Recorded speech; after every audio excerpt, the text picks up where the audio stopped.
Honestly, like being a public speaker is like always a dream of mine. Yeah. Like a motivational one, because like as much as like I'm a pessimist on a lot of stuff, I'm only pessimistic about my own personal endeavors, kind of, Yeah. or I guess not endeavors, but my own personal like things that are happening in my life. But then like for someone else, dude, I could hype you up. I will say everything and anything that's like the truth of reality, Yeah. because like people need that hype, because so many people don't have any support. Oh yeah, like I see that in like a lot of like sack bands, like you. I see that in and like Greg from A Moment's Notice. Oh, hyping everyone up. Oh, he is really good at hyping people up. He's very honest. He will say stuff if he means it. Yeah, that is Greg. I love him so much. Yeah, he hypes. He's a hype man for sure. Yes. As much as he's a vocalist, he's a hype man. Yeah, I mean, I love it. But I'm gonna hang out with him actually after this.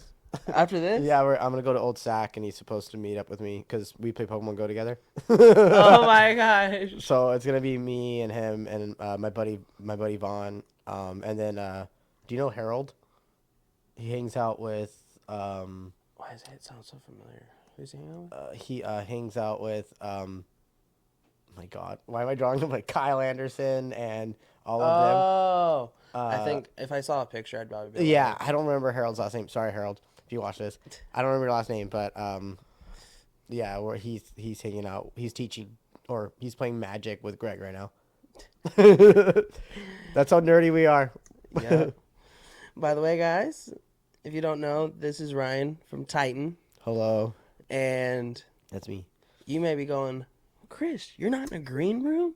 Yeah, taking a little break, and you'll probably see from the next few podcasts that I'll be in actual studios and not in a green room for a change. Or a house. Yeah, or a house, yeah. I only say that because we're in mine right now. But still, I mean, like, I love it because, I mean, at least I have, like, some stuff where I can, like, save my ears for a day. Yeah. So wait, what kind of studio like are you going into? Like I'm a going to, professional, like 3 professional studios. Yeah, I legit hit up these bands that you guys will see in the future and was like, what studio do you go through? And they go, this is the closest to me and it's one I always go to. Just tell them you're going to go through me. And then they just, so it's just like, I have one in Northridge, L.A. Okay. One in Tarzana. I don't know where the heck. It's all like, this is all SoCal? north. Oh, yeah, north? It's in L.A. But Okay. it's all like North L.A. North LA? Okay. Yeah, it's just gonna be like 3 different studios, which I'm happy to do because I can make more. Like, I'm gonna interview these people, but also I'll be able to have these connections with these studios. Yeah, I think when I was doing my podcast, I really wanted to go to like those studios and rent it out for like an hour or like $100 for like a day or whatever that cost is. Yeah. And like have people meet up with me there. And then I was like, man, I can't justify the cost at the time because I wasn't making money off podcasting at the time. Yeah. But like looking back now, I'm like, I should have just did that, just because I would have the content that I would have got out of it would have been more of like something I wanted to see, Yes. So like that's really cool that you're able to like get your foot in the door on that. Yes. Because you can always go back. Yeah, because this will be my second time interviewing in LA. Last time I went there, I legit stayed at a family member's house and had a band come over and we interviewed in the garage and had the lead singer tattoo me. Was that during the podcast? We did a separate podcast, a tattoo podcast, where she just tattooed me, and then a podcast just with the band. That's pretty cool. Yeah, that was. I need a tattoo. I haven't gotten one in a while. And that was also the first time I ever interviewed at House of Blues. Oh, and Anaheim? Yeah. Oh, dude, that venue's sick, but the beer is expensive as shit. I didn't have to pay for anything, which was nice. Oh, well, you know what? I paid like fucking $18 for a tall can. I remember the owner came in, we're like, we're doing shots, and then they had like beer. We're in like I think the Parish room it was called. I don't know. The room that I went to it was like really big, and then it had like the bar was on the left hand side. Yes, I know what you're talking about. Yeah. That I saw Ice at the Kill play there it was like an anniversary of a tour. I think it was. I don't think it was. It wasn't 15 years of Reach because that's the one that I played. Yeah. It was before that. I used to ask the question, what was the favorite concert you ever went to? Which is a very open-ended question.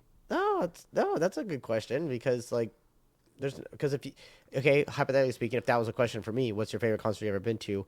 Mine would probably I would have to say Jerry's Pizza 2015 as Blood Runs Black was headlining, and it was me and my buddy Josh that went, and I was going through a breakup and he was going through a breakup, so me and him were like, yo, we're just gonna go fucking crazy in the pit. Yeah. Every band that fucking played we went hard as fuck. We dropped probably like $300 on alcohol and merch, and it was one of like my favorite nights because I got to see them play. And then literally right after that, I went to Warped Tour for the first time in 2015 and fucking saw Attila for the first time, August Burns Red for the first time, and was mind blown. So I think Warped Tour 2015 was probably one of my favorite concerts. So like asking that question, you could have like whoever's not replying to you, yeah, they ain't thinking about their favorite moments in time. Yeah, what I did is I took that question and I reworded it. So okay. Now what I asked is, what concert would you like to relive? I feel like that's a hard question because I would want to relive many, but I think one of my favorite moments I've ever had that I would want to relive is when I saw Bring the Horizon play when they it was at Warfield in San Fran. I think it was like 2017, and I was crowd surfing at the beginning of the set for what is it called? Happy Song, because they opened it up for that. And I crowd surfed, and then when they dropped me on the other side, I got stuck between the barrier and this dude. And so I was at Barricade, or whatever it's called, like right in front of the stage. Like right, it was because Lee was on the left side, and I was right in front of Lee and Ollie, like right in the center, fucking pinned. And I sat there the whole show, and like I looked, and I said, I'm sorry to the person behind me. And they're like, no, man, you're fucking good. And then Ollie fucking put the mic out for Throne, or not Throne, for House of Wolves. I got to do it, and and then they played Drown for the first time. Well, not the first time, but for me, it was the first time seeing them play Drown. And so when the confetti went flying and everything, man, like I cried. I thought it was like a perfect moment of my life. I remember the first time I saw Bring the Horizon was 2015 Aftershock. Oh, at Gibson Ranch? At Gibson Ranch. Yeah.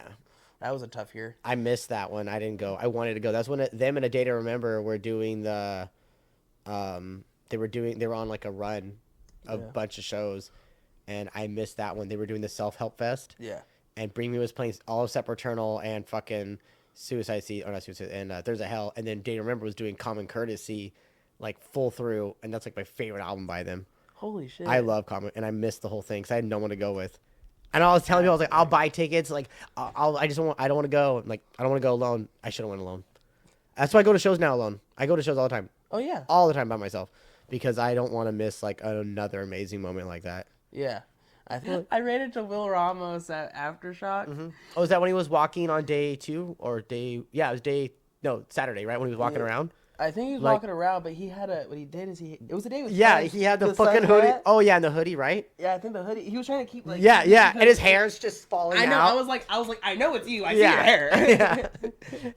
He was right next to our Mortis tent, and we were just standing there, and everything was up, and then he turned and like he dropped something, and when he went to bend down, his hair just fell out, and then he just like looked up, and he had his big ass glasses, and then we were just like, we all just waved at him, and he was just like. And then it ran off. And I was like, I whispered at him, and no one was looking, and I was just like, can I get a picture? He goes, I can't right now. I was like, all right, here's a sticker. And I walked away. Here's a sticker. Here's a sticker. Yeah, I was just like, because I've met him once at Ace of Spades. I think it was when he was playing. Oh, yeah. For the Chaos and Carnage. Mm-hmm.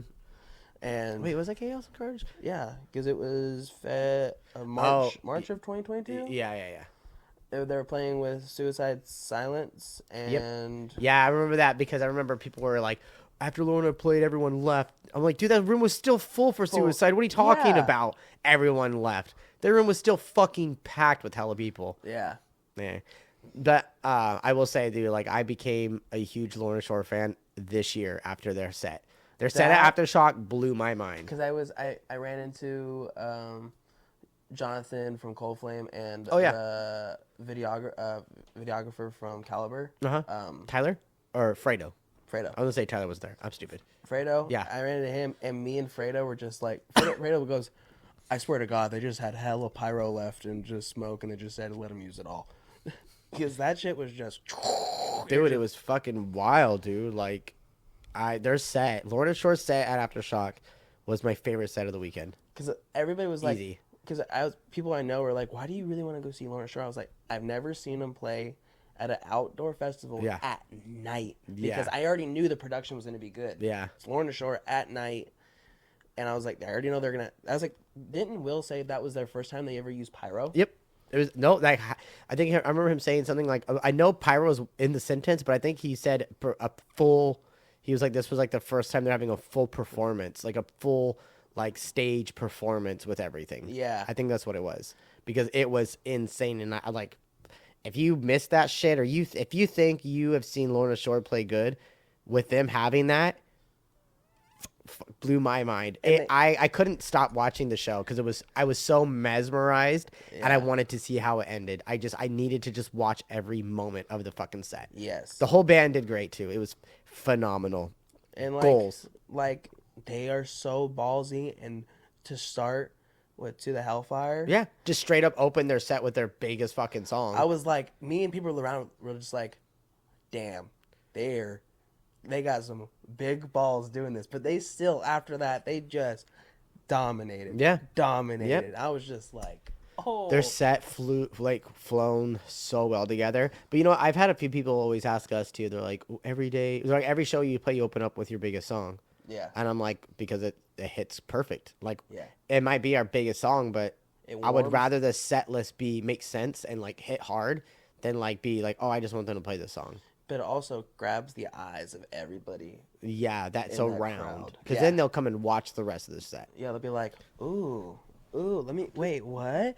And then they go see that. That's what I loved about it. Speaking of great vocals and awesome music, you have a new song, your newest song with Jay Mueller. Oh, Spirit Breaker? Spirit Breaker. Yeah. Tell me about that and like... Okay, so are we finally getting into the questions? Yeah. All right, guys, we're finally getting into it. All right. We're done with all that fun stuff, but we're going to bullshit way more. All right. Okay, cool. So question number 1 is what? So you did a song, Spirit Breaker, with Jay Mueller. Yep. Tell me about, like, the creation behind it, and, like, I love Jay. I'm not saying I don't like Jay, but why you chose Jay to add like the vocals on there. So that's actually really easy to answer. So originally I was like, hey dude, so if you watch our some of our videos from Titan Fest, I do like that raptor scream growl purring thing or whatever, and it fucking came through the PA so fucking good. And I sent him a clip of it, and I was like, hey, can you put this on your Breakdown King page, and I'll pay you for like promotion for it or whatever. I'll pay you for it. And he's like, I don't want your money, but I'll take the video. And I was like, no, like I want to pay you. And he's like, no. And I was like, well, then what if I pay you for a guest spot? He's like, yeah, man, I'll do it for free. I was like, no, I want to give you my money. He's like, if you give me money, I'm going to literally use it to promote the song. I'm not going to take it and keep it. Yeah. And then I was like, okay. And then so I had his okay, like, yeah, I'm down to be on a song. And then like 2 weeks later, maybe like a little after 2 weeks later, all of a sudden, like me and the band were together, and I was like, hey, I have this like pattern of like these lyrics. And I was like saying it, and they were like, that goes hard as fuck. So the intro, okay, I can talk about this. So the intro lyrics were supposed to be different. It was supposed to say, I'm just a child in a dog pile, swinging fists in an empty room. But like after I repeated that sentence like 1,000 times, I'm like, I don't want to say I'm just a child. Like that sentence made me feel really weird because like in my mind I thought like how many like you're gonna have like weirdo people be like, why doesn't he call himself a child? Like that's weird. Like well, and just I was like, you know what? I don't want to fucking deal with, even though it just the sentence just was like a play on sentence. It had no depth in it really. Mm-hmm. So then I was like, you know what? I'm gonna switch it because since the sentence has no meaning, it doesn't matter what lyrics are on it. And then though, that's when it actually ended it with purpose. And I was like, all right, now I got to change it purposely or with intent. Yeah. Because now it's when it says, I get as wild as in a dog pile, swinging piss in an empty room. it's because the song changed to being against people that are gatekeepers and people that get mad at other people for not like fucking listening to them. Yeah. And it's like, I don't owe you anything. So now this song is a fuck you to people that want to tell me what to do, how to make my music, how to run my band, how to do the festival, how to do anything. And I'm like, dude, I'm happy with what I'm making. Like, and like, I'm not gonna, there's a certain person out there that is not a fan of us, and that's not my fault. But every time I've heard bad things being said about us or me specifically from that person's mouth, it just makes me want to keep doing more. Yeah. Because I want to keep hearing the dumb shit they have to say. I know. Because they're irrelevant. I love that. They are irrelevant to my life. And so now I'm just kind of like, well, you're just mad because you're not here. Yeah. So that's fine. You could be mad wherever you're at. Like, it literally does nothing to me. I had somebody comment on one of my things, was like, I learned nothing from this. And I just responded with, I love you too, baby boo. Yeah. Okay. So something else that I started doing too, when we put the album out, was people like, I only had like a handful of comments, honestly, out of like all the amazing ones we did have. Thank you. But like the handful that I had that were like kind of like just really unnecessary, I just didn't reply to. And I replied to everything around it. And then those people would reply again and comment again. And then other people would be like, he's not going to comment if you're negative. I don't owe anyone anything. And I learned this from Tuck from Fit for a King. He was like, we don't reply to negative comments because I ain't going to invite you to my barbecue. Why the fuck would I want you to be at my barbecue? Yeah. And ever since that, I have that mentality now. If you're not going to be nice to me, kind to me, like, I don't care. Even if you want to lie to my face and be like, dude, I love your album, you can come to my barbecue all you want because you're being nice to me. Even if you don't like it, but like you're not being an asshole, I would rather be in the presence of someone that's being nice and kind than being like a fucking piece of shit. Exactly. Like, I don't have room in my backyard for all those negative people. You know what I'm saying? Like, I like point at my fucking barbecuer, but there it is right there. But no, I learned that like, if you ignore people that are negative, they'll get mad and more mad, and it's fine. Yeah. But don't give any of them any power. Yeah. And you just talk to everyone else and make everyone else that really likes you feel like, I want to support this guy forever because he replies to me because I'm talking to him. I'm being nice, whatever. I love the support, and like when I get support, it's for people that don't do music, or if you're like, if you do anything creating, anything creative, art, photography, videography, music, podcasting, radio, anything like that, when you get that support back, it's like a hug. Yeah. It's awkward though sometimes because like, I think I've come from this place. Oh man, I have so much I could say. Like, honestly, like I've come to a conclusion that like, oh my God, you know what? Okay, so I'm gonna sound crazy when I say this. Before you showed up, when I was playing, you know how you saw me playing skater. So when I was like almost talking to myself because like I was like, what is he gonna ask? Because like I was like, I don't want to know the question. So I'm like, I'm like asking myself my questions in my head. But I was thinking about this, and like, people supporting me on this journey, and like me being a musician. I remember, like, I'm so thankful for it. And the reason why is because when I remember going to my first show, and it was at this place called P for Police Center in Stockton. And it was Ice at the Kill. It was Sergio from AMN. Yeah. It was his old band, Without Thought.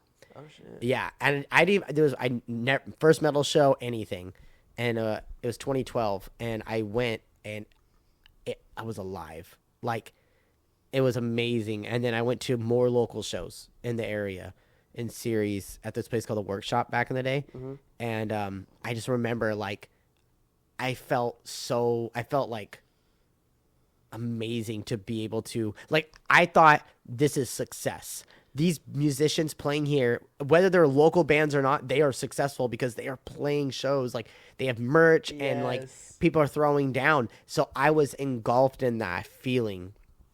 And so this will make full circle sense of like support and everything. So when I'm doing this for 10 years now, and it's like full circle of feeling success and feeling gratefulness and being humble.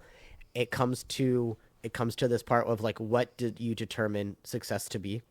Like in your eyes, So like some people would be like, "Oh my God, I want to run a podcast just like you. Yeah. I will be successful running a podcast just like you," which is truth because you have successfully run this podcast. You have successfully put up episodes. You have stickers. So you have all this success. So what would you call yourself? A successful podcaster or no? Is it because you're not where you want to be? It's not that I'm not where I want to be. It's just every time I do a podcast, I just tell myself the job ain't done. But I think you need to give yourself credit. I know I'm you have horrible to. at that. I know. But I do the same thing. So that's why like when it comes to like people supporting it, and I feel weird. I feel weird because in my mind I'm like, I want to be playing Aftershock. I want to be playing Louder Than Life and all this shit. I will be successful, and I will feel worthy of that. Oh, you're doing great. You're doing success. But then I realized success is in the eyes of the beholder. Success is what you put yourself through. Yeah. Success, I am successful. But not in the sense of I have a mansion, but I have successfully have a band. I've put my festival on. I play shows. I've toured. Everything that someone else wants, I have done. Yeah. And I wanted to do that because I saw all these other bands doing it, and now you're doing it. Yeah. So full circle, when people like want to say they support us, it's really, it's hard to accept because I'm not where I want to be, but I'm thankful for it because they are recognizing what I was for another band 10 years ago, if that sentence makes sense. Yes. And so now that's how I've learned to stay humble because someone is feeling what I was feeling 10 years ago for me. Yes. And that blows my mind because I didn't think that was ever going to be a thing. I know. You know what made me? Because I can't feel what they're feeling. I felt like that at Aftershock this year. Uh-huh. So like, this year is my 11th year at Aftershock. Damn. And like I didn't go the first year, but I've been every year since. Yeah. Started going when I was 11. Okay. Jesus Christ. Yeah, I'm only 22. Oh, man. I'm old. I'm 10 years older than you, dog. But I remember meeting this person, I think it was 2015 at the Gibson Ranch. Uh-huh. Meeting this guy, I was with my mom, and he goes, "Do you want to play music someday?" I'm like, "I'm not sure if I want to play music, but I want to be in the music industry." So that's what I wanted. Yeah. And then he was like, "I hope to see you working this and doing what you love one day."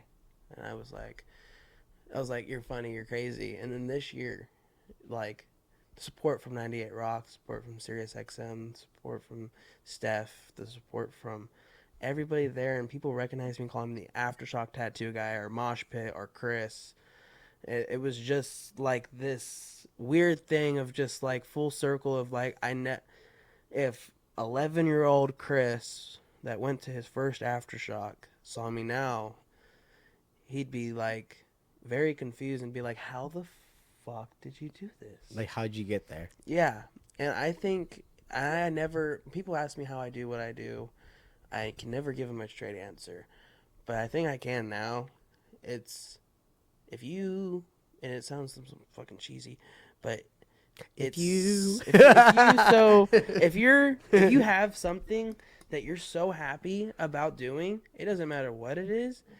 When you have that happiness, when you're like with you going on stage and you feel that energy back, or you at the merch booth, you feel that energy from your fans, and like when I post these and I see the comments roll in of like people that are like, "Oh, this is hella cool, this is hella funny, this is awesome." And like I go to shows and I have bands go, "You're fucking everywhere." Yeah. Yeah. And I'm like, it's not work. It's so much fun. The first time I ever had someone pay me at a concert to do anything, I was so confused. I was like, What'd they pay you for? First time I ever got paid was Lodi Halloween Fest. To interview the bands or something? It was to interview the bands, and I did like a little bit of emceeing and shit. That's cool. And like I was just like, I think it was like $150. Holy shit, that's more than bands make sometimes. Yeah, and I was just like, but I was like, when I got that money, I was like, I got free entry, free food, free drinks. Plus, I got paid to go do what I love. They got me a fucking trailer to interview out of. I was just like, this is. I'm not even. It's like I don't feel like I deserve money because this is so much fun. Yeah. That's a good way to keep yourself staying humble for what you have. I have recently, over this year, met a lot of people that are not humble about what they have, and I've had to do like my own ego check on myself, and ego reality check, and I think it's important when people do that for themselves before anything happens of like just being not humble about what I have, because we did Titan Fest and I'm like, okay, I just fucking played this sold out 400 cap fucking place. Mm-hmm. And then 2 weeks later, I'm opening up to nobody somewhere else. Yeah. And it's like, it's a reality check that we're this big. We're this tiny. Yeah. And it's a reality check of, you know what, dude, stay humble, bro. I think that's why I tell bands like sometimes that like they get comfortable in one city. That's why I like going to like LA or going to Vegas interviewing. Yeah. It humbles me the fuck out. I can come to Sacramento and go to a Goldfield or go to Ace of Spades or go to Harlow's and people are like, oh, what's up, Chris? What's up, Chris? You go to LA, go to Vegas. You're gonna walk into a venue and guess what? Nobody knows you. Nobody knows you. I will say I'm fortunate enough at this level to be able to go to a few places and people know who I am. Yes. But even then, like last night. So last night I went and saw Arsonist Get All the Girls, Bleeding Through, and a bunch of other local bands that were playing.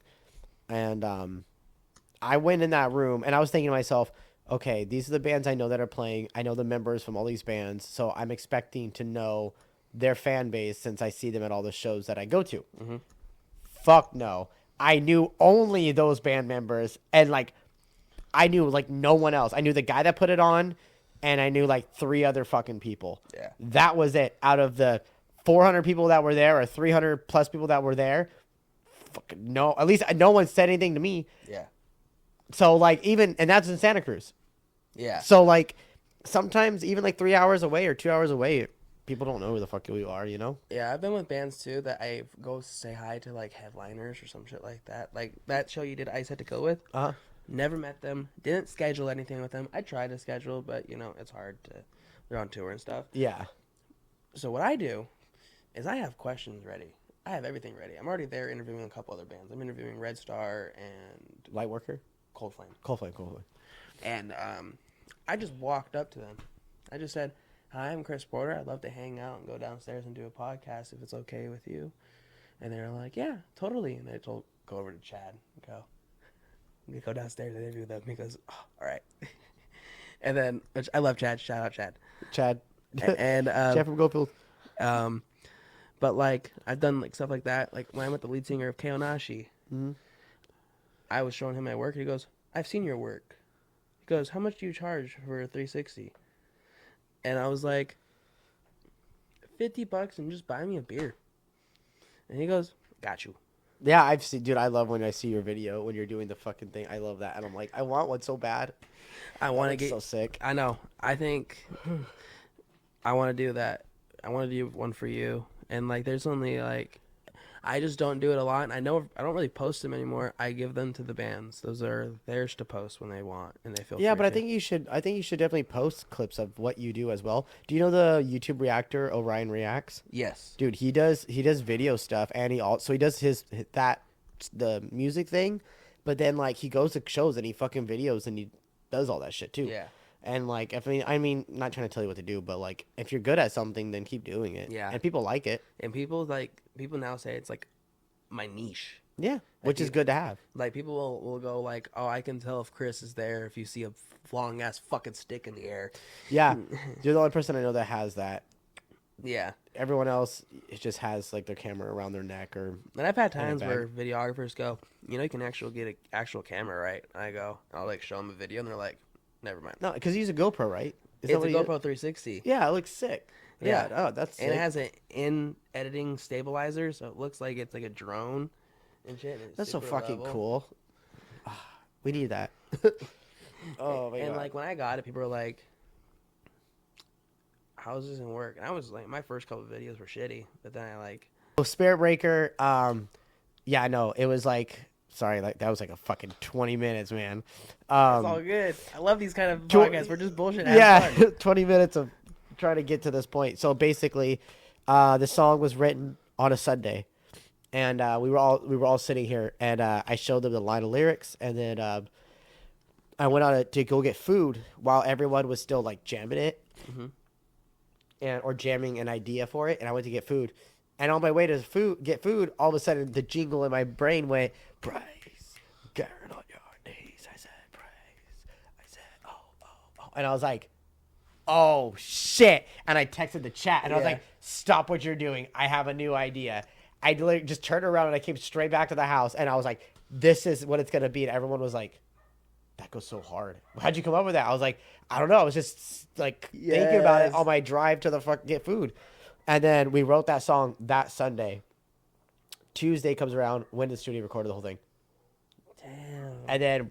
And then we had to wait a week for Jay to get time to go to the studio and stuff. And then he sent his thing back. And then 2 weeks later, whole song was done. And we're still gonna shoot a video for it though. You still want to? Or No, we're going to, because we just going to? because we were gonna leave on tour, and I was like, fuck, we don't have finances to finance a full video and then leave on tour. Who's filming? I'm looking into having CJ from South Six. Oh, He did an Alpha One. Oh, Yeah. I think I met him. Most likely. He's been to a bunch of shows. He tries to go out as much as he can. He has 5 kids. I talked to Jay again last night, and I was like, I still want to put a video out for that song. I'm a true believer. Every song should have a music video. Yes. Like, we do have... Kind of like a fucking... remember when Knock Loose came out with the... I do not. The fucking... I see the album cover. It's like a red and black album in the woods. But the whole album had a storyline, and every music video led into the next storyline, the next storyline, the next storyline. That's what Chelsea Grin did, I think, with To Hell and From Heaven or whatever it's called. Yeah. Yeah, no, like I believe that. So we have music videos, ideas that we're gonna film for old songs that we're still gonna put out one day. So when people go, "Oh, why are you gonna do that?" Because we want to. We've always wanted to. The time wasn't right. Yeah. So it might be like an old song or whatever, but like I mean, it's what we want to do with our money and our time and stuff. So we still have some cool ideas we want to do for older songs that don't have a video. But Spirit Breaker, if all goes as planned, it'll be out by the end of the year, a music video. So that's the plan for that. But we'll see. We have a huge band meeting. It's gonna be like 5 hours long. It's gonna be on next Saturday. I know. I have some. I think the real lineup is... Well, it's a very controversial lineup. Okay. The lineup is... The lineup is sick. Okay.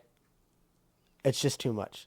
It's just too much. It's just too much. Like, it's too chaotic. It's just too much going on. Like, I personally would not be able to enjoy myself going to something like that. Yeah. Like, playing it might be a different story, but I don't even think I almost would want to play it, because like I'd go there and play for 20 minutes and then halfway through my set, everyone's leaving to go catch another band that's playing.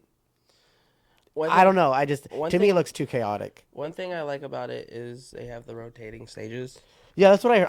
I've never. Okay, so I heard about it. I've still have yet to see it happen. I've seen it. Like, I remember when Kublai Khan did a whole intro with it, and they were all standing on the stage on the other side While it was spinning? While it was spinning, and then it was like while it was spinning, they had the fog machines going, and they had like alarms going off, like sirens, like. Well, that sounds sick. And then it was just, motherfucker. You know how he is, just like, yeah. Like, let's get fucking. Yeah, that was wild, because that was on concrete. Yeah. Oh yeah, I heard it's on a giant parking lot. It's ginormous. Like, if you want to walk from the farthest stage to the other farthest stage, it takes you a good 5-10 minutes. Like Aftershock, then. It's like Aftershock, but I know it's bigger than Aftershock. Like, yeah, I mean, look at the. There's 50 bands, or there's like 200 bands on that pitch.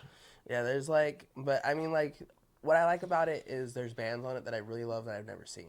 Who? Mayhem. But there's also bands I have seen. But like Mayhem, Cannibal Corpse, fucking Acid Bath is reuniting for this show. I don't know if I've you've- never heard of them until now. They haven't played since, and don't kill me in the comments, I think it was like 2000 was their last show. Oh, fuck. And they just reunited for this show. But yeah, Arsonist, all the girls did that last night. They haven't played a show in a bunch of years because their old drummer did some dumb shit, I guess. I don't know. Never heard about it. I didn't hear about that until literally a couple days ago.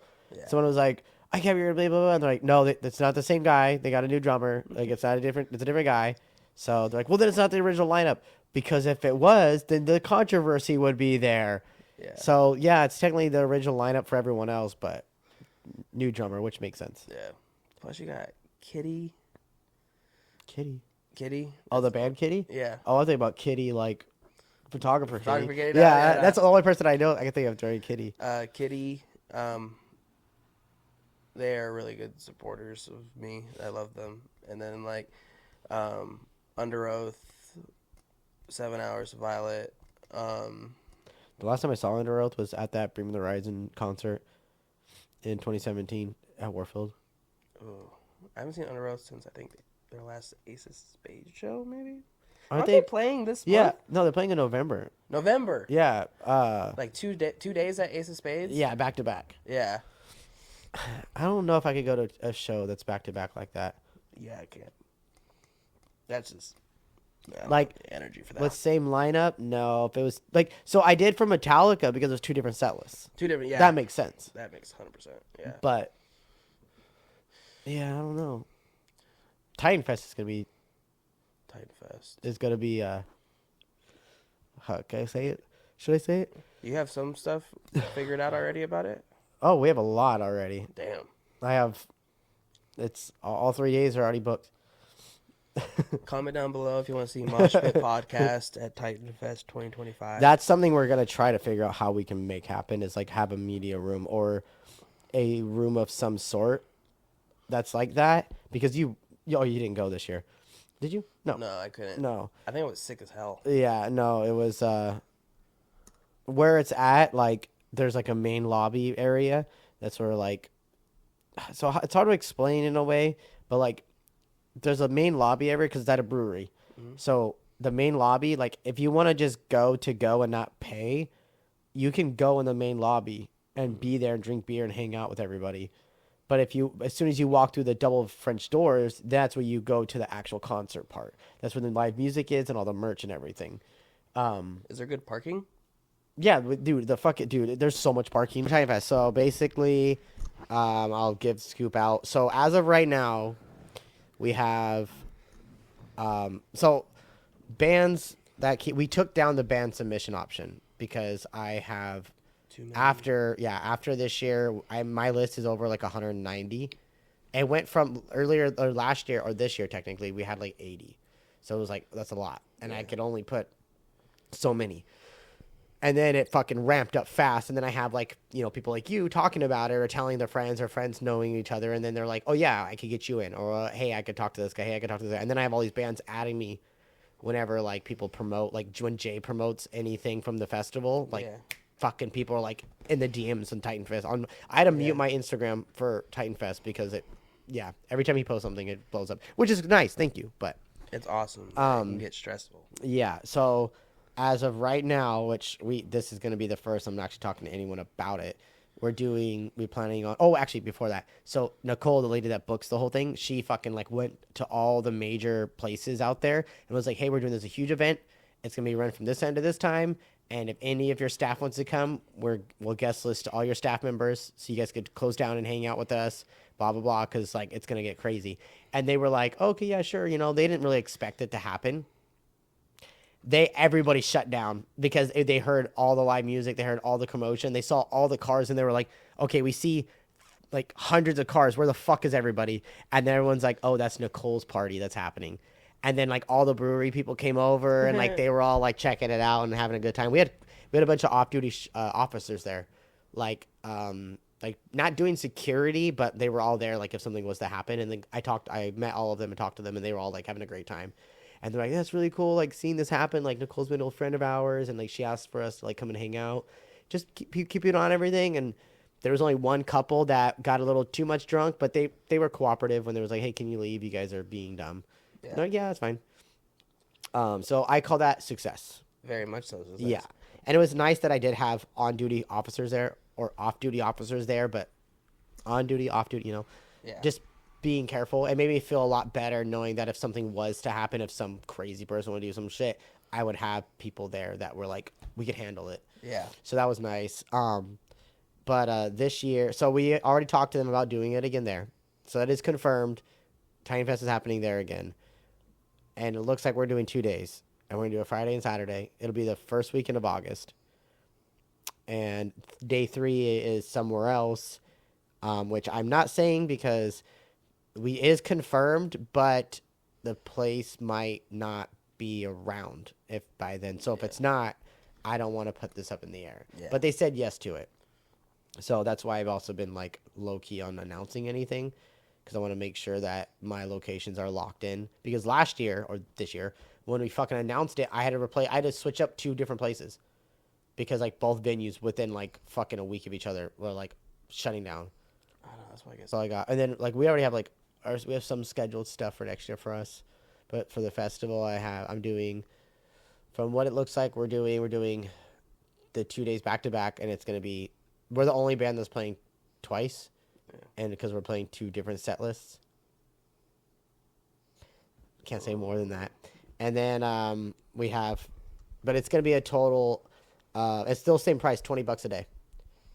Which is cheap. And cheap. So for $30, if you do the combo deal, it's $30 and you get 23 bands. It's not the new Warped Tour prices that are $150 plus tax. Well, it's only like $75 a day if you think about it, which is not that bad. Yeah. Because all those bands are 10 times bigger than anybody else that's on Titan Fest. Yeah.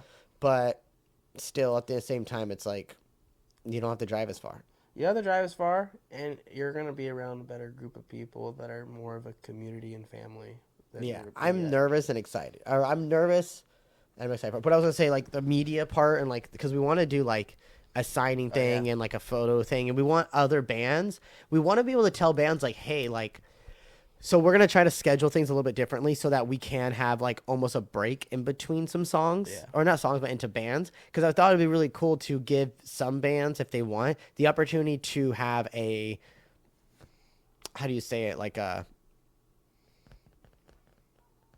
I don't want to say like a famous moment, but I want them to be like, hey, yeah, if we want to do a signing, we have a 10-minute signing. We have, it's going to be in this area at this time.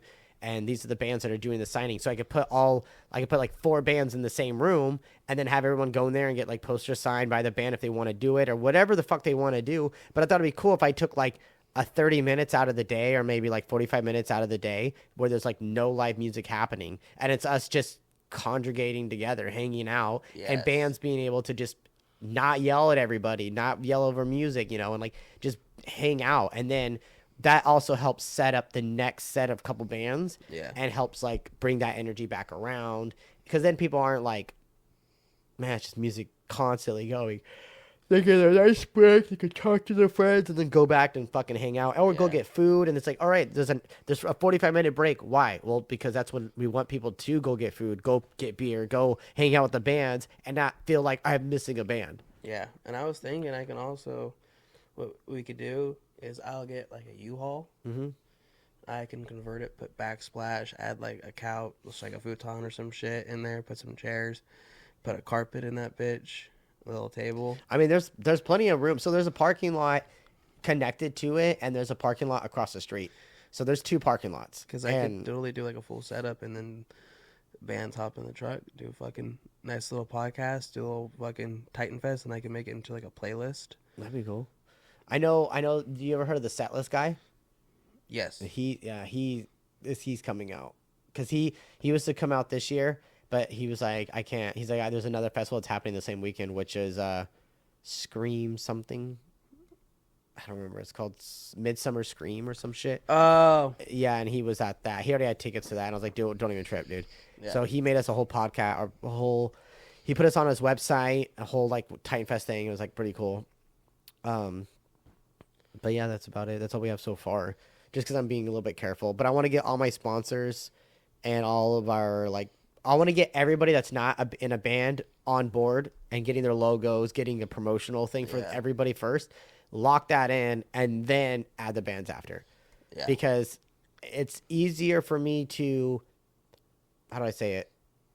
It's easier for me to swap out bands on a flyer than it is for me to like constantly make new flyers with like people being added to it as like a sponsor, because then it just doesn't make sense. Exactly. I don't know, like, because I'm the one that does it also in my brain, it makes sense. But yeah. Oh my God. Sorry, I almost died. It's okay.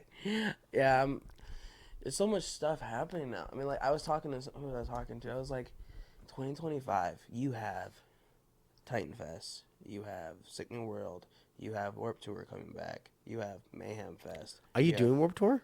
Are you gonna try? I'm still debating on it. Yeah, I'm only gonna go up Bring the Horizon place.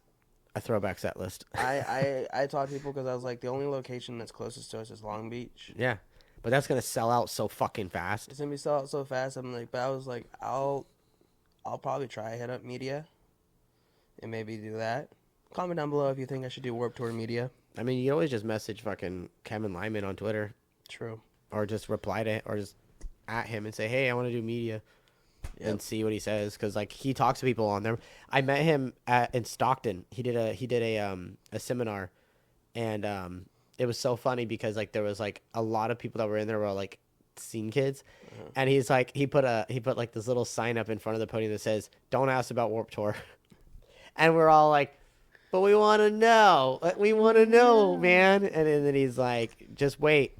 Like, all right. They just had a welcome back barbecue last night in Vegas. I know, I saw that. I was like, fuck. Where was this promoted at? Yeah, dude, he promoted it like day of, dude. Or yeah, he promoted it. Was at like the Punk Rock Museum in Vegas? Yep, and then he posted the picture of like the food truck or whatever. Yeah. Or whatever that was, and I was like, dude, I would have figured out how to make the drive. I wouldn't have gone, but well, I mean, considering how many people were probably there. Vegas is far. I don't think a lot of people were there. Really? I don't know. I feel like it was posted such last minute, and it's Vegas. There's so much happening. Yeah. And it's on a Saturday. Yes. Like, I don't know. Like, I feel like maybe we just didn't. Maybe we missed the other promotionals. I don't know. Yeah. But I didn't see anything else, so I can't imagine more than 100 people there. I hate when I see things that are like super cool, and I never heard any rumors or any promos about it. I'm like, this just popped out. Like, where did it come from? And then you do research and like, dude, they've been promoting it for like 3 months. And you're like, I just saw this. Yeah. Or it's one of those things where you see it for a second and then you don't realize it. But also, since Warped Tour just had their announcement of coming back, that makes sense why they didn't have that other thing. Yeah. But did you see the thing about Ronnie Radke? About his money? No, the thing about Warped Tour. Yeah, because like somebody was like commenting on it about Warped Tour, and he was like kind of like saying his piece on it, and then he was like, people are gonna be mad when they find out, and then it was like, find out what? Right. And then so now we're assuming Falling Reverse is gonna be on it, which would make sense. It would make sense for them to do a comeback show, and it's all only fucking throwback, dude. Honestly, it would make sense if Paramore was on it. Yeah. It would make sense for Paramore, Attack, Black Veil Brides, Beartooth. Yeah, you know, and I know like it's funny to even say Attack because they're not together, but like it would make sense for these crazy things to happen. A Mice and Men with Austin Carlisle back or some shit. Yeah, and like that's not gonna happen. Already seeing all these festival lineups for next year, I guarantee you, Aftershock and next year is probably gonna be one of the days is gonna be Metallica. Guarantee it. Yeah. They already announced Metallica for Louder Than Life, so that means that they're probably going to use it. Well, yes and no. And that's because LA and Sacramento are pretty far apart. I guess that would make sense. But I maybe that, but also like Linkin Park, I'll probably have. Oh, no. Yeah, Linkin Park would. I don't know. I don't think Kevin would know because the amount of money that would cost. Wait, you're talking about for a Warped Tour? Oh, not Warped Tour. Aftershock. Oh, okay, Aftershock. Yeah, Linkin Park all around on these festivals. There's so many now. I was gonna say Warped Tour. Kevin Lyman, I don't think has the money to pull Metallica. Metallica I could see at Warped Tour. No, never. I'm thinking headlining, maybe like Blink-182 or something. Like that. Blink. It would. Sum 41 is on their last tour. So I don't know if they would do it Hi, Cat. Blink-182 would make sense. I'm wondering if they're gonna have Machine Gun Kelly show up with his fucking punk album or whatever. Oh, I mean, I saw that comment, so that's why I bring it up. But I personally hope not. I hope it's like throwback fucking bands, The Used, Under Oath, fucking even August Brother Red being on that bitch. well, Even I would figure it'd be like a fucking throwback, like banger of a lineup, considering this is their revival, and they're gonna try to get people to wanna. which is kind of dumb. Like why? I don't know. I guess I get it how he wanted to take a break, Yeah, but like I kind of feel like it should have just ended. we'll I mean, see. I don't know. We'll see after the lineup how it's gonna be handled. Yeah, I think it'll be handled like anything else he's ever done, but Yeah, I don't know. I would want to go I will only go if the if the bands make sense. if it makes sense. But also it's a week before Titan Fest, so that's why I brought that up. Oh, Because Titan Fest is was a week later. So financially and like not only financially but also like it doesn't make sense for me to go. logistically wise. Yeah, because I gotta build everything. I gotta put Yeah. everything together. So why would I throw that stress on me? Like, yeah, I could. I guess I could still do it. Both. I do dumb shit all the time. I hate doing stuff like the week before a festival. I'm like, I have everything cleared out, so that way I'm just like focusing on that one thing. Yeah. Here. That's Clem. She's a baby. Both of my cats are only like 2 years old. Which is crazy because my other one, Coco, she's fucking huge. You guys, surprise guest, guys. Surprise guess the cat, Clem. But we're almost at. We are over an hour. That's crazy. Oh, fuck yeah. I'm sorry. I would no. I love these. I haven't done one of these like this in a long time. Edits it to 5 minutes. Just cuts everything out. Just like my name's Ryan from Titan. End of the podcast. And then podcast. You're like, dude, you know what? I learned a lot today. I thought that was just some ginger dude. But I do want to ask, what Yep. other stuff should we expect from Titan from the rest of 2024 going into 2025? For the band, nothing really, honestly. We got offered a couple shows in SAC, but I feel like we've played here. I think we've played SAC 8 times this year, 7 or 8 times this year, and every show we played in SAC went off fucking bangers. All of it was great. And so I kind of wanted to end the year in SAC on a high note of opening for Oceano. Mm-hmm. And then we did the tour, and the final last thing we did in Sacramento was Aftershock signing. Yeah. So that was the last thing, and then we got offered more shows. And I thought, you know what, like some of our members have some personal stuff going on in their lives. I don't want to have them put that off Yeah. and keep doing more band shit when we've already done so much. So for the rest of the year, content will be posted. Hopefully we have the music video out for Spirit Breaker because we're looking into filming that. Besides that, nothing else. You'll see me at shows. Yeah. If you guys, well, I mean, I don't know. Like me and David, we do. This isn't. I mean, it's not really like Titan related, but like me and David, we do this thing called menagerie events. Yeah. And it's like goth marketplaces, and we do it through Mortis Vivendi, and me and him will go there, and like we do bring like Titan stuff with us because people will like they know who we are, and they'll like always be like, do you have any merch on you? We're like, yeah, we do bring merch with us, and like we'll bring like CDs and like Yeah. business cards and shit, and like we talk to people there about like the band, and so like while doing that, we also do like the band shit. Yeah. So, Fuck but yeah. like band related, no. But I was thinking about doing a like an online diary kinda, Yeah. where it's like after every single show I go to, I'm like make a YouTube video about it, and I just talk about it, about all the bands I played, and I post like all their shit and like talk about it. And then I thought, fuck, dude, that's so much like work. Yeah. And I'm like, I work a full-time job, and then I also do the band full-time, and then if I do that, then I literally will not have time to do anything else. I know. Like I legit don't even. I cannot hold a relationship for shit Why? because I every time I get with a girl, they always go, "You focus on going to shows all the time, or you don't have time for me." I've taken girls like maybe a couple times to shows, and they think it's so awesome. They're like, "Oh, this is so cool," but then when we leave the concert, like, "You barely talk to me. You're talking to the band the whole time," and I'm like, "I'm sorry. This is how I am." Yeah. So like I got really lucky with the girl that I'm with. She totally gets it. Like cuz like she knows cuz like she never went to a concert ever in her life until she started dating me. And then when we go to a show, she sees me like talking to everybody and she's like, "You know every single person." And I was like, "No, they know me." I was like, "I just talk to everyone like I know them because I don't want to make someone feel awkward, you know?" And so I talked to just people like just to talk. And I told her that like, I don't normally like whenever I've dated people in the past, I don't like bringing them to shows because it's not that I don't want to focus with you or anything, but it's like I'm talking to all these other people and I don't want you to feel like I'm ignoring you and then we get in a fight and you feel, excluded or anything like that. Like, yeah, I might be holding your hand the whole time and like, or your waist or whatever, but I can't make like, if you are feeling that way, that's your own fault. Yeah. That's not my fault. You're coming into my world, But with this girl, she's like, just bring me a beer when you get back, or like, or hey, like don't leave without me. I'll be over here, like she doesn't care. She doesn't talk to people anyway, so like she just likes listening. Yeah.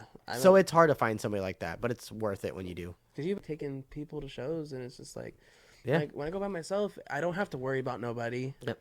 I just worry about me. Yep. And I have my own time. I meet people I already know. You could walk away when you want. You could stay. You could leave. You could do this. Yeah. And you have no like weight on your shoulder of like, oh, are they feeling okay? Like, are they bored? Do they need something? Yeah, because like it took me a while to get to where I'm at, like knowing these people at these venues, talking to these people. I used to be that person that was sitting in the corner going, "I'm just here to do a podcast, and that's it." And like, that was like the first time I met Chad. He didn't know who the fuck I was. I just walked in because I didn't know what I was doing. And I was interviewing Reaping Asmodea that was on tour with Cryptopsy. Oh, damn.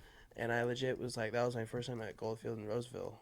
And I legit walked in, Reaping Asmodea, and Chad was like, and he didn't really have nobody did podcast there before. And then I went there. And then he was like, "I don't know where to film. If you film upstairs," and he was like, "Well, there's a downstairs, but it's not really that like, not really that ready." And I was like, "Well, show me." Went downstairs. I was like, "This place is fucking enormous." I was like, "I'm filming down here, dude." You're like, "Dude, it's perfect. Like, I'll take this." Yeah. So now every time I go there, it's always updated. Chad's like making it look nicer down there, and he wants to do some other stuff to like the kitchen and. Yeah, there was so before Titan Fest was actually at Log Off, we were gonna do it at Goldfield. And they like, I don't remember who it was that I was talking to about it, but they were like, "Yeah, we want to turn the whole downstairs into like a whole like area so you guys could do photos and this and that. And like upstairs is going to be like exclusive to only VIP. And then we'll have the ground level to GA." And I was like, "Why?" And then they were like, "What do you mean why?" I'm like, "Why? Like, why cut off anything from anyone?" Yeah. They're like, "Well, people need to have like a VIP area." And I was like, "It's the same fucking building, dog. Like, Yeah. There's no difference. Like, I'm not gonna like, I don't know. I don't think I believe that I don't think it's cool to like. I don't think it's cool to like keep people at a level.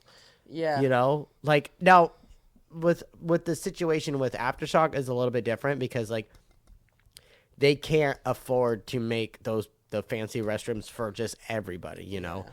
And that's just like I mean, actually they could if they really wanted to, but they're not going to. But in the situation of that, it makes more sense to be like, hey, you know, if you want to pay a general ticket price, there's still food out there, and there's pizza, and well, that's the same thing, and there's beer, and then there's like tons of the cat playing with the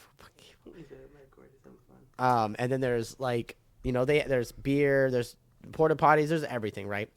And then you pay that VIP price, and you have like a little bit of a better viewing, and then you have seating.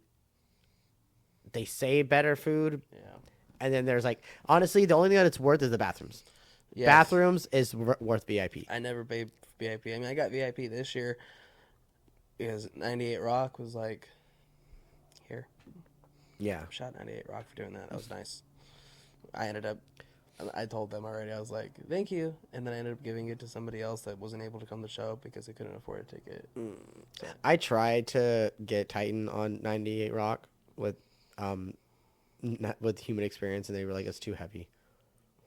I'm like, we're singing in it. There's no bad words. I've talked to them. I want them to bring back like the local licks. Yeah. Yeah, no, they're not gonna do anything like that. It'd be surprising if they did.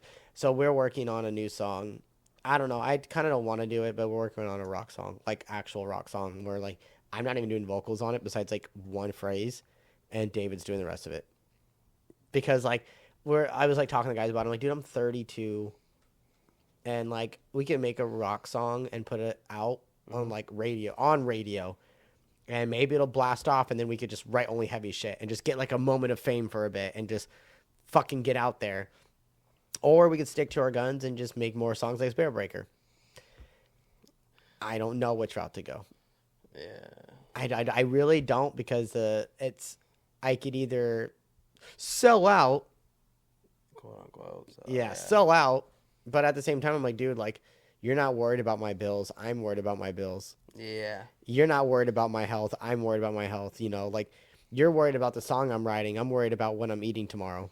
I know, because I told some people about some other things I'm doing business-wise that I may be doing. And they're like, well, isn't that kind of selling out, though? And I'm like, not really. I'm still doing the same thing. It's just in a bigger business aspect. Yeah. Be smarter about it. Selling out to me, if it's selling out I won't even say selling out anymore, because now that I'm older and I've been doing this for 10 years, I now understand the concept of growing and changing and evolving. But selling out to me would be some shit that like Machine Gun Kelly did. Oh yeah, I was making rap. Well, now I'm gonna make fucking pop punk. Oh, can't do pop punk. Now I'm gonna fucking do this other thing. And like, to me, it's not selling out, but that he's just jumping market to market because he has a fan base, so he could take over something really easily and make money from it. That's something different to me. Like, if you're just gonna use your status to take over something else and make money off of it, that's where I'm like, man, Yeah. We just want to grow our fan base a little bit faster. That's where I'm at right now. Yeah, and it's like, I'm not going to be able to do that by keep putting out the same, like, new metalcore shit that we're doing. Yeah, I have to have some variety. I'm on the side of, I just don't want to be in NorCal all the time. Yeah, then don't. I want to be going to, like, Switzerland. I want to go to New York. I want to go to Texas. I want to do this in everywhere. I want to go on tour with a band and interview every single opener in every different state we go to. That's a whole lot. I would do it. So wait, would you go on? Why don't you just do your own tour? That's so complicated. No, it's not, dude. Literally, all you would do. Okay, so this is how you would do it. Oh yeah, and also, like, this is little to everyone. I could plan anything for anyone with anything and come up with like the craziest concepts. So check this out. You want to do Mosh Pit tour. Your Mosh Pit tour, literally. So let's say you want to do. Okay, so give me a hypothetical of how long you'd want to go for. Maybe a week or two. Okay, so how far would you want to go? Take the U.S., cut it down the middle, so probably like Texas. So 2 weeks. Yeah. There's no way you're gonna do that in a week. If you're trying, because but how many shows did you want to do? Because you're not doing vocals, you're not a screamer, you're not playing nothing. You're doing podcasting. Yeah. So theoretically, would you have someone with you, or would you do everything by yourself? Like, would you have a team driver or like someone helping you set up or anything? I would probably have like maybe 1 or 2 people with me. Okay, so 2 extra people is 3 bladders. Yeah. More food, et cetera, stopping more. Okay, so let's just say it's you and 2 people, so that way you guys could rotate shifts driving. So you could drive constantly when you're not at the venue, right? So what you're going to want to do is literally set up a venue. So you are going to, if you want to go from here to Texas and back, right? Yeah. So you're going to be like, all right, I need a show. I need to find shows happening at these locations for these days. And then you literally go through, find the flyer for that show, for that day, of that location. Message the fucking bands or message the venue and say, hey, this is what I'm doing. I'm going to be at your venue. Can I do podcasting there? Or talk to the promoter. And then you book your entire tour like that. Yeah. And that's it. It's the same thing as doing band shit. The only difference is we have to find dates that don't have bands, don't have a show. You have to find one that has a show. which there's always something happening every night of the week. So you just have to find your route, look at the venue you want to go to, and then just look up what they're playing on that day. I know, I want to do this so bad. Because I just want to, I see it in my head, and I see exactly how you see it too. Mm-hmm. It's just the doing it part that just scares the crap out of me because there's so many factors in it. I think you're overthinking it. I know I am overthinking because it. I think about like what I have to bring along with band members and gear and like trailer, van, blah blah blah, and like hopefully make enough money to the next spot. You're on the sense of I just need to have enough gas money to get to all my places because you also actually no, because you don't make any money unless you shot photos each night. So unless you did photos and did like 360s. Yeah, so you would have to market yourself like, hey, I do podcasting and I do video photo, and I'm doing my own little tour, and I want to interview bands at that venue on that day. And also, if you also want me to shoot for you guys for $50, I'll shoot some photos. Give them like a low price, and I say that only because that'll give you your $50 and you'll shoot them guaranteed instead of getting no's. Yes. And then you just traveled somewhere, did a podcast for free, and not made no money. Yeah. That's why I never really want to make money. I want to at least just be able to even out. I mean, money comes in other places.